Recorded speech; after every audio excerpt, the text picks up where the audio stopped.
Kozhikode Thiruvambady KSEB office ആക്രമിച്ച കേസിലെ പ്രതിയായ യൂത്ത് കോൺഗ്രസ് നേതാവ് അജ്മലിന്റെ പിതാവിന്റെ പേരിലുള്ള വൈദ്യുതി കണക്ഷൻ പുനഃസ്ഥാപിക്കണമെന്ന് ആവശ്യം.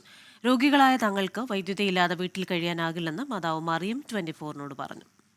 വീട്ടില് വെള്ളവും കറണ്ടും ഒന്നുമില്ല. ബാത്റൂമിൽ പോകാൻ വരെ വെള്ളമില്ലാത്ത അവസ്ഥയാണുള്ളത്. രണ്ടാൾക്കും അസുഖം. അവര് കുഴഞ്ഞൊരു ഭാഗം തളർന്ന മനുഷ്യനാണ്. ഇപ്പോൾ എണീറ്റൊക്കെ നടക്കൽ തുടങ്ങിയിട്ടേ ഉള്ളൂ. പിന്നെ ഷുഗർ ഉണ്ട്, പ്രഷർ ഉണ്ട്, എല്ലാത്തിനും മരുന്ന് കഴിക്കുന്നത്. എനിക്കും ഉണ്ട് എല്ലാ രോഗങ്ങളും, തൈറോയിഡും പല രോഗങ്ങളുള്ള ആളാണ് ഞാൻ. ശരീരത്തിന് ഭയങ്കര ചൂട്, അതിന് ഗുളിക കുടിക്കുന്ന ആളാണ്. നമുക്ക് ഒരുപാട് പ്രയാസങ്ങളാണ്. കറണ്ടില്ലാതെ ഞങ്ങൾക്ക് ജീവിക്കാൻ തന്നെ പറ്റാത്തൊരവസ്ഥ. പ്രതിഷേധം തുടരും. കറണ്ട് കിട്ടണം, അതുവരെ തുടരും.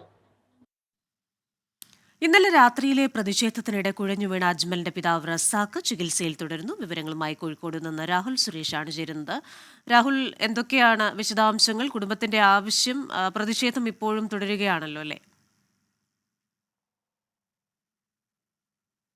ക്രിസ്റ്റീന, അജ്മലിന്റെ പിതാവ് റസാഖും മാതാവ് മറിയവും നിലവിൽ ആശുപത്രിയിലാണ് ഉള്ളത്. ഇന്നലെ രാത്രിയിൽ ഈ വൈദ്യുതി പുനഃസ്ഥാപിക്കണമെന്ന് ആവശ്യപ്പെട്ടുകൊണ്ട് മാതാപിതാക്കൾ തിരുവമ്പാടി KSEB ഓഫീസിന് മുന്നിൽ പ്രതിഷേധം സംഘടിപ്പിച്ചിരുന്നു. മെഴുകുതിരി കത്തിച്ച് പ്രതിഷേധിക്കുന്നതിനിടെയാണ് റസാഖ് കുഴഞ്ഞു വീണത്. തുടർന്ന് ആശുപത്രിയിലേക്ക് മാറ്റുകയായിരുന്നു.